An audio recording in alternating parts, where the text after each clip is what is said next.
Good morning from the garden in the woods. It continues to be the middle of July. Today is July 21st, and it has been, or at least it's felt like, over 100 degrees now for quite some time. And it's supposed to be, I think, 107. It's supposed to feel like 107 today here in Arkansas. Today my focus is going to be on how I go about planting my seeds or starting my seeds. And here you can see that I have a place where I do this. It's just a simple plastic table that I've got in the backyard out underneath a tree. So if I happen to be doing this in the sun during the middle of the day, I don't get hit with sun as badly. But anyway, I think we should get right to it here. What I'm going to do is, I just showed you one of the marigolds that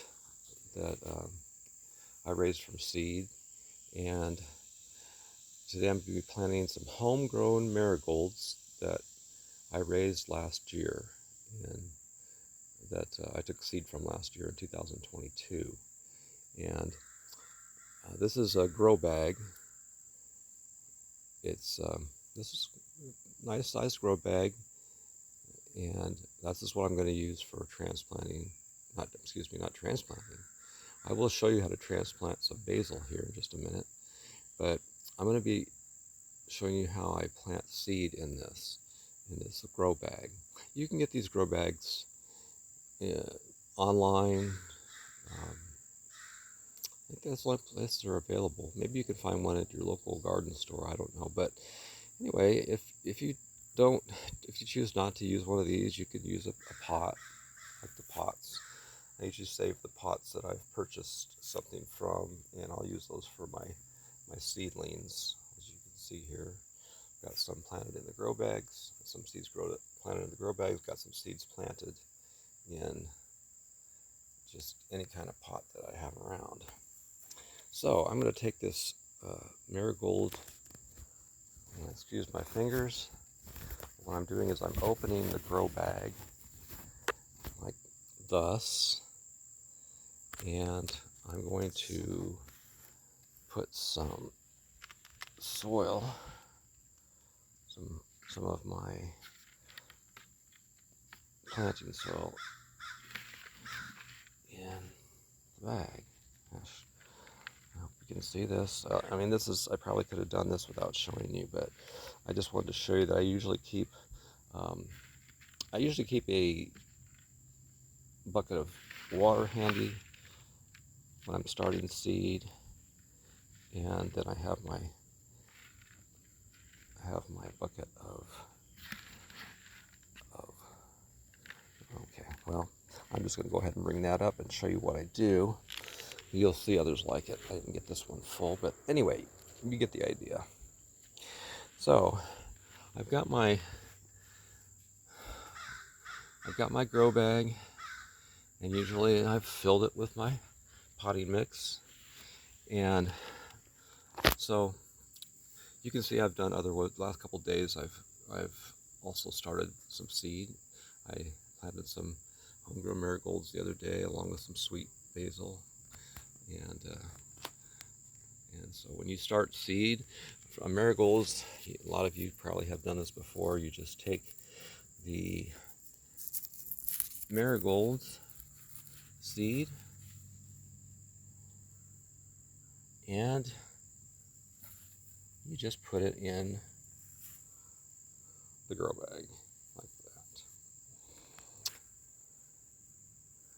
Okay, and then I just usually come down, grab some water, and then I water my new grow bag, trying not to get water on all my seeds. Okay, then what I do is I'm going to close up, try not to get this wet. This is I just put my seeds on paper towels, and then I will put them in. I'm sorry again about this horrible filming, but I just want to show you what I do. Hang in there with me. Okay, you can see that I put them in a plastic bag. I've identified them. It says Marigold Homegrown 2022.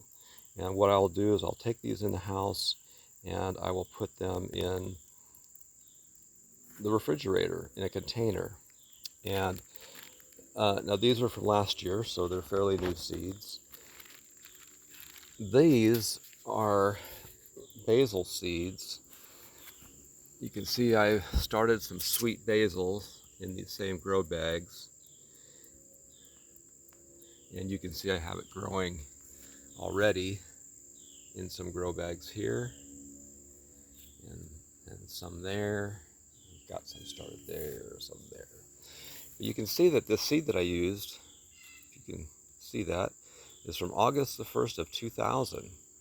So we're in 2023 now.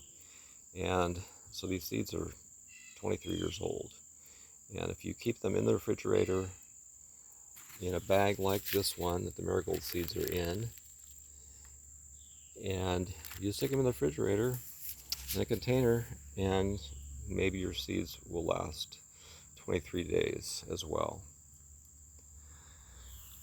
Now, I'm going to show you, that's the way I plant seeds. Now, what I'm going to show you next is how I transplant a plant once it's gotten large enough to transplant. And by the way, you probably noticed, I just used a marking pen, a regular marking pen, to write on these grow bags. So, here's some basil. And I have a pot right here. And all I'm going to do, you can see I started more than one seed in this pot. Actually, no, that's not true. What I did was I started my basil in one of these grow pots, and then when they got large enough to transplant, I transplanted them into a pot like this. And then you can see now they're large enough. I've only got 2 of them left in there. I may have had 3 or 4. As a matter of fact, I know I had more than that in there the other day. But anyway, what I'll do is I'll come in here like this, and I will just dig out this little piece of basil. It transplants very easily.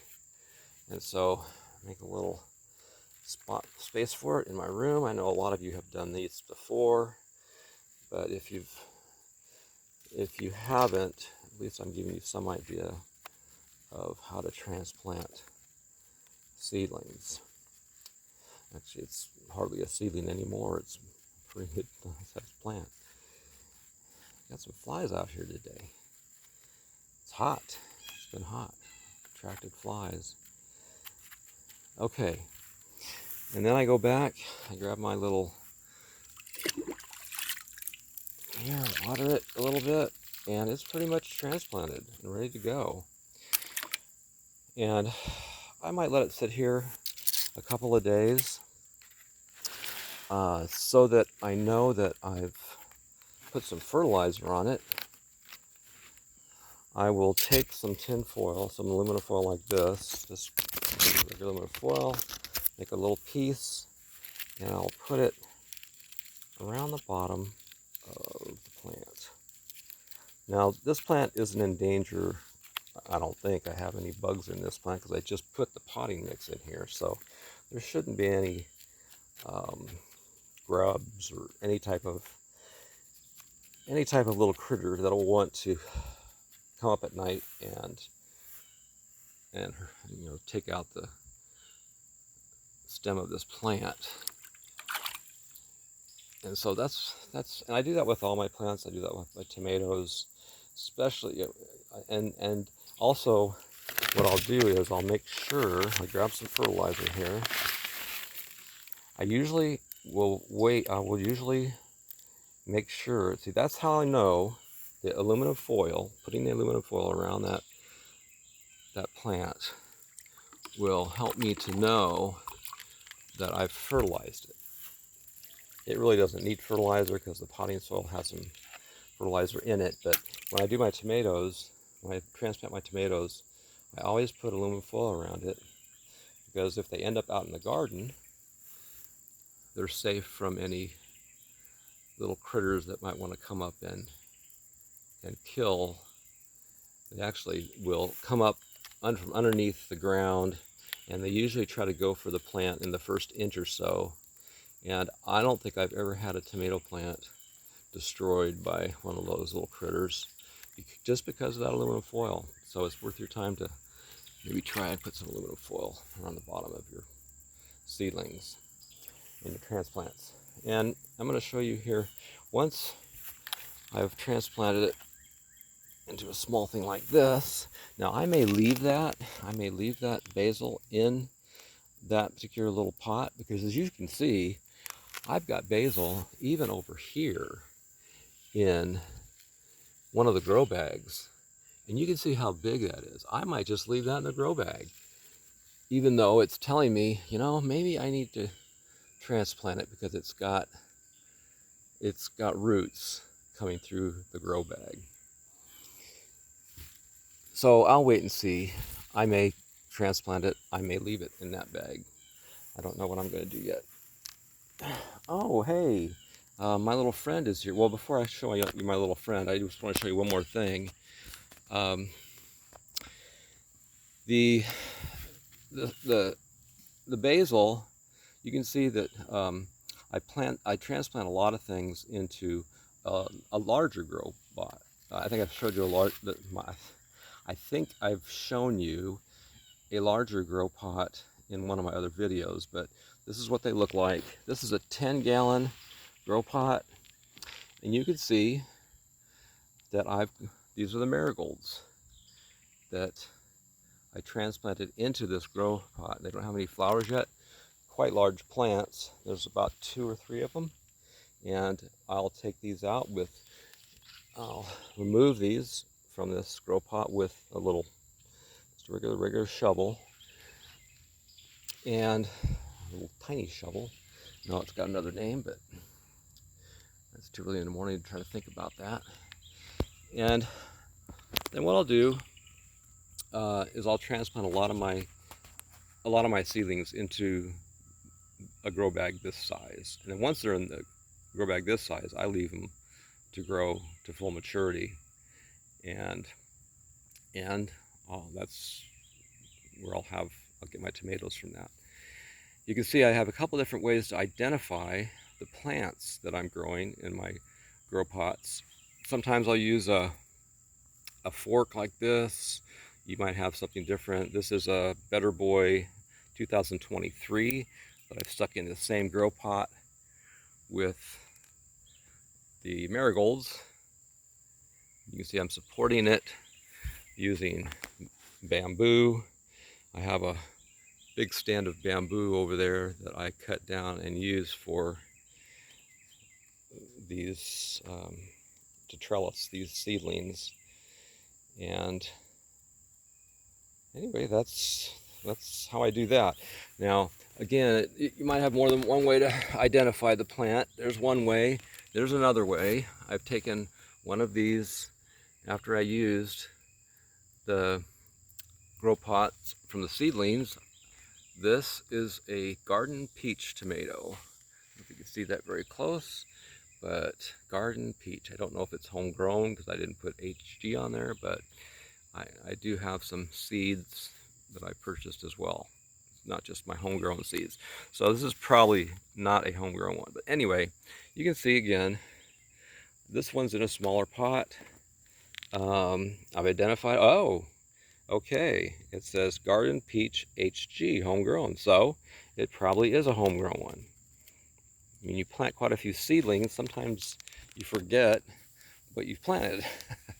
But if you identify them with any method, you might be able to keep track of them. You may not care about identifying your plants. I try to keep track of what's planted in each one of my pots.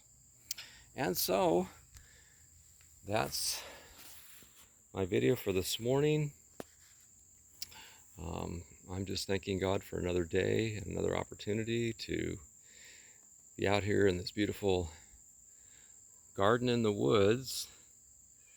Here you can see all the larger grow pots with my tomatoes in them, and you can see that they work very, very well. I've shown these before. I'll just do a quick little scan over them again. Hey Daniel, hey Daniel, you want to say hi, Daniel? Now this is a different cat than the one I showed the other day. Daniel has a little bit of a limp. He's got a problem with his back leg. When my daughter got him from the shelter, he was one of their favorite cats there, but nobody would take him because of his bad back leg. And so my daughter saw him on the internet, and she just she loves him. So that's Daniel, and they used to call him Lieutenant Dan at the shelter. And there you can see he's just kind of sniffing around this morning. He hasn't been out in the morning before, so that's I don't really call him Lieutenant Dan, but that's what they used to call him at the shelter. We call him Daniel. And some people, my daughter thinks that he got that name from some kind of character on television. So back to the tomatoes. Again, you can see the grow pot. Oops, this is not a grow pot. All right, this is just a regular pot that I used, that I put in. You probably have large pots around, or you can go with the grow pot. Either way is fine. You can see these grew just as well, and you can see the method. I've got them supported with some string. There's my hole that needs to be fixed. I've got to fix that leak in that well line one of these days. But life. Look at all this life out here in the garden. And you know, the Bible talks about life. It talks about our lives. And it says, in the beginning, God created the heavens and the earth. And I believe that. And I believe he created the plants. And I believe he created tomatoes like this. And I won't get too theological this morning, but just wanted to show you some more of my tomato plants. I believe this is, I'll just show you a few more varieties here. This is, and wouldn't you know, it's a garden peach. I don't know if it's homegrown or not because it doesn't have an HG on the bag. I just put the bag right there and my little wire support, and so I know what that is. I do want to show you these Romas before we leave this morning. And yeah, see, this is the same Romas I showed the other day. They're doing pretty well. You can see some of the leaves are starting to get just a little, that's mostly for moisture and some kind of disease probably. It's been very moist here in Arkansas. And so this is the same plant I showed the other day that had a hole. I don't know if you can still see it, but it's got a little hole where oh, there it is, see it? Where that worm was chewing on it. And I really haven't had too many problems with worms this year. I've been very fortunate and thankful that I haven't seen too many worms. Matter of fact, I think I've only had 2 out of all these tomatoes here. I think I've only found about 4 worms. So either the birds are get them, or I do have some. I raise all of my tomatoes organically. I don't use any pesticides whatsoever. But I do use